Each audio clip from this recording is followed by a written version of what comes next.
በዋይት ሃውስ ደጃፍ የታወጀው የሚሰቀጥጥ የሞት ፍርድ የዶናልድ ትራምፕ ትንሹ ልጅ ባሮን ትራምፕ በኢራን የግድያ ዙሪት ውስጥ የ10 ሚሊዮን ዶላር ሽልማትና የቴህራን የስለላ ድር በአሁኑ ወቅት በመላው ዓለም የሚገኙ ዲፕሎማቶች፣ የደህንነት ተንታኞችና ተራው ህዝብ ሳይቀር በከፍተኛ ድንጋጤና ስጋት ውስጥ እንዲወድቅ ያደረገ አንድ እጅግ አስፈሪና ሰቅጣጭ ዜና ከቴህራን አቅጣጫ እንደ መብረቅ ተከስቷል። የኢራን መንግስት ይፋዊ የፕሮፓጋንዳ መሳሪያ ሆነው ቻናል 3 ቴሌቪዥን የአሜሪካው ፕሬዝዳንት ዶናልድ ትራምፕ የ20 ወጣት ልጅ በሆነው ባሮን ትራምፕ ላይ ይፋዊ የሞት አዋጅ ማወጁን ተከትሎ በሁለቱ ኃያላን ሀገራት መካከል ያለው ግጭት ወደማይመለስና እጅግ አደገኛ ወደሆነ የደም መፋሰስ ምዕራፍ ተሸጋግሯል። ይህ በታሪክ ታይቶ የማይታወቅና የሰውን ልጅ ህሊና የሚሰቀጥጥ የግድያ ጥሪ ኢራን በትራምፕ ቤተሰብ ላይ የጀመረችውን መጠነ ሰፊ የአጸፋ እርምጃ ወደ አዲስና እጅግ አስፈሪ ደረጃ ማሸጋገሯን የሚያረጋግጥ ሲሆን ወጣቱ ባሮን ትራምፕ በቤቱ ውስጥ የአርሰናል መለያ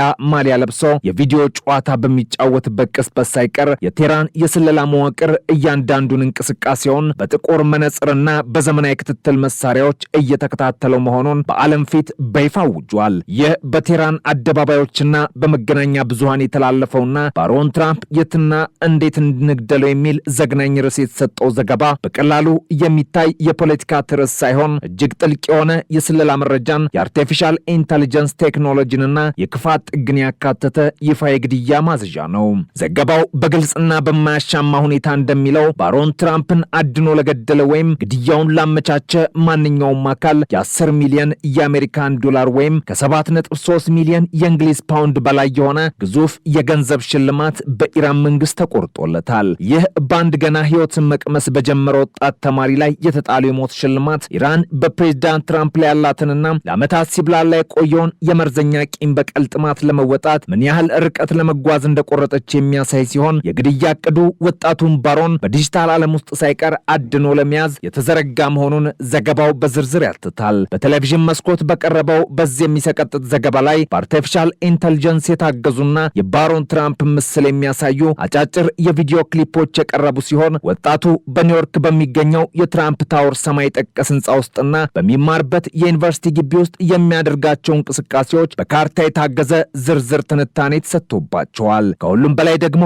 የአሜሪካው ምስጢራዊ ጥበቃ ሴክሬት ሰርቪስ ባሮን ትራምፕን ለመጠበቅ የሚጠቀምባቸውን እጅግ ጥብቅና የማይደፈሩ የተባሉ የደህንነት ፕሮቶኮሎች ኢራን ሰብራ መግባቷን መግለጿ ጉዳዩን እጅግ አሳሳቢና አስፈሪ አድርጓል። ዘገባው እንደሚለው አንዲት ኢራናዊት ወኪል የአሜሪካን የደህንነት አጥር ጥሳ በመግባት ከባሮን ትራምፕ ጋር ፊት ለፊት ተገናኝታ አነጋግረዋለች። እንዲሁም እያንዳንዱን የግል ምስጢሩን፣ የመገናኛ ዘዴዎቹንና የጓደኞቹን ዝርዝር ለቴህራን የስለላ ድርጅት አሳልፋ ሰጥታለች። የድፍረት የተሞላበት መግለጫ በአሜሪካ የደህንነት መዋቅር ውስጥ ታላቅ ቀውስና መደናገጥ የፈጠረ ሲሆን የዓለምን ቁጥር አንድ ሀያል ሀገር የጥበቃ መዋቅር ቀዳዳ ያለውና የማይታመን አድርጎ በዓለም ፊት አጋልጦታል። እንደ ኢራን የቴሌቪዥን ዘገባ ከሆነ ባሮን ትራምፕ በአሁኑ ወቅት ከውጭው ዓለም ተገሎና በሰዎች ዘንድ መጠቆምን በመፍራት የራሱን ዲጂታል መጠለያ ፈጥሯል። ይህ መጠለያው ደግሞ የቪዲዮ ጨዋታ የሚጫወትባቸው እንደ ኤክስቦክስ ያሉ የጨዋታ ኮንሶሎችና የዲስኮርድ የመገናኛ መድረኮች ናቸው።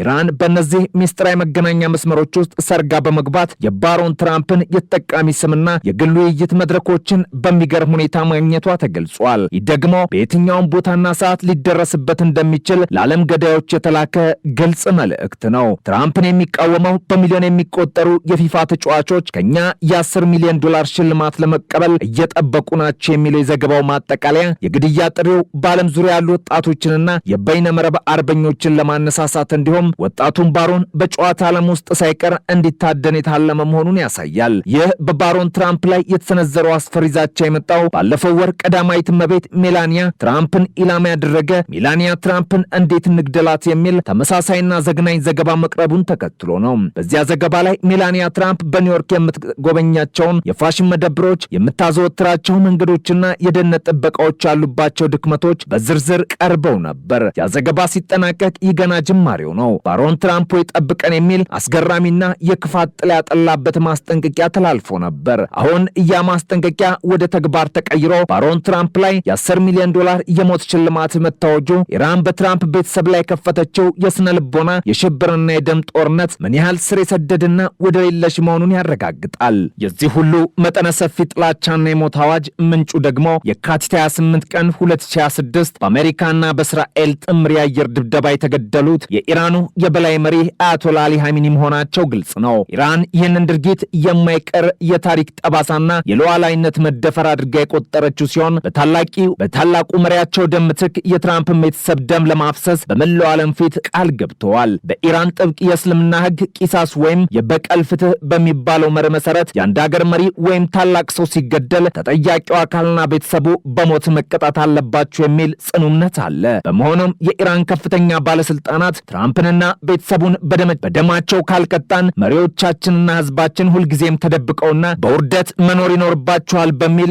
መሪ ቃል በይፋ የግድያ ዘመቻውን መርተዋል። ፕሬዚዳንት ዶናልድ ትራምፕ በበኩላቸው በእሳቸውና በቤተሰባቸው ላይ ለተሰነዘረው በዚህ አስፈሪ ዛቻ ላይ በሰጡት ምላሽ ኢራን በቤተሰቦቻቸው ላይ አንዲትም ጉዳት ለማድረስ ብትሞክር መላዋ ኢራን ከምድረ ገጽ ትጠፋለች የሚል እጅግ ጠንካራ አስፈሪና የቁጣ ማስጠንቀቂያ ሰጥቷል። ኢራን በሕይወቴም ሆነ በልጆቼ ላይ ሙከራ ለማድረግ ብትሞክር መላዋ ሀገሪቱ ትጋያለች፣ ወደ አመድነትም ትቀየራለች ያሉት ትራምፕ የአሜሪካ ጦር ኃይል ኢራንን ከዓለም ካርታ ላይ ጨርሶ እንዲያጠፋ የሞት ትዕዛዝ ማስተላለፋቸውን በይፋ ገልጸዋል።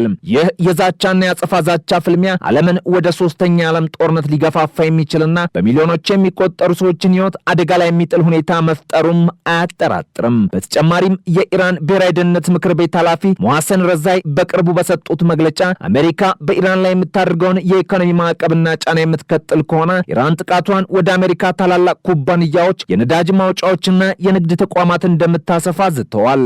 ትራምፕ የኢኮኖሚ የትንሣኤ ቀን በሚል የጠሩትንና የኢራንን ኢኮኖሚ ለማንበርከክ የነደፉትን እቅድ ለመመከት ኢራን በዓለም ዙሪያ ያሉ የአሜሪካን ንብረቶች ላይ ጥቃት ለመሰንዘርና የአሜሪካን ዜጎች በየትኛውም ስፍራ አድኖ ለመግደር መዘጋጀቷን ረዛይ ገልጿል። ይህ ደግሞ ግጭቱን ከወታደራዊና ከደህንነት ባለፈ ወደ ዓለም አቀፍ የንግድ የኢኮኖሚና የሰዋዊ እልቂት ጦርነት ቀይሮታል። በትራምፕ ቤተሰብ ላይ የተሰነዘረው ጥቃት በዚህ ብቻ አያበቃም። የትራምፕ ታላላቅ ልጆች ዶናልድ ትራምፕ ጁኒየር እና ኤሪክ ትራምፕ ፓወርስ የተባለ የድሮን ኩባንያ መስርተው ከአረብ ኤምሬትስ ጋር በሚያደርጉት የንግድ ድርድር ምክንያት ኢራን እነዚህንም ልጆች በጥቁር መዝገባ ውስጥ አስገብታለች። ወንድማማቾቹ ትራምፕ በአሁኑ ወቅት በመካከለኛው ምስራቅ እያገረሽ ያለውን የድሮን ቴክኖሎጂ ፍላጎት በመጠቀም በሚሊዮኖች የሚቆጠር ዶላር ለማጋበስና አሜሪካን ተጽዕኖ ለማስፋት የሚንቀሳቀሱ መሆናቸው ኢራንን እየበለጠ አስቆጥቷታል። በተለይም ኢራን የምታመርታቸው ርካሽ ድሮኖች ለመመከት የሚያስችል ጋርዲያን አንድ የተባለ አዲስ ቴክኖሎጂ ለኤምሬትስ ለማቅረብ መደራደራቸው በትራምፕ ልጆችና በኢራን መካከል ያለውን ቂም ወደ ቀጥታ የጦርነት ግንባርና የግል በቀል ቀይሮታል። ባሮን ትራምፕ እስካሁን ድረስ ከፖለቲካ ዓለም ራሱን አግሎ በትምህርት ላይ ብቻ ተኩሮና በወላጆቹ ጥላ ስር ተከሎ የቆየ የ20 ወጣት ነው። ነገር ግን ዛሬ ስሙ በቴህራን አደባባዮችና በኢራን የቴሌቪዥን መስኮቶች ላይ እንደ ቁጥር አንድ የአሜሪካ ጠላት እየተነሳ ነው።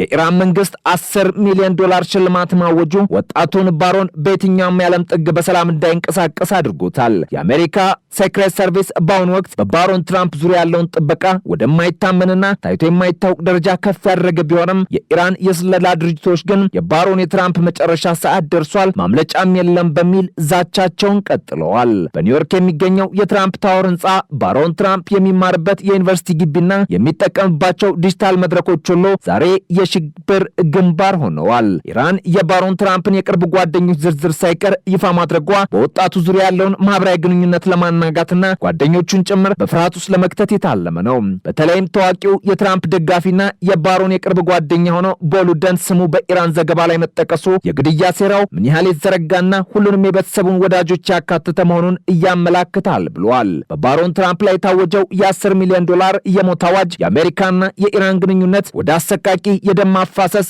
እያመራ መሆኑን የሚያበስር ቀይ ደወል ነው። ኢራን በትራምፕ ቤተሰብ የጀመረችው የግድያ ዘመቻ የዓለምን ጂኦፖለቲካዊ መረጋጋት አደጋ ላይ ጣለ ሲሆን የአንድ ወጣት ሕይወት በሁለቱ ሀያላን ሀገራት መካከል ላለው ግዙፍ ፍልሚያ እንደ መተኪያ ደምም ቀርቧል።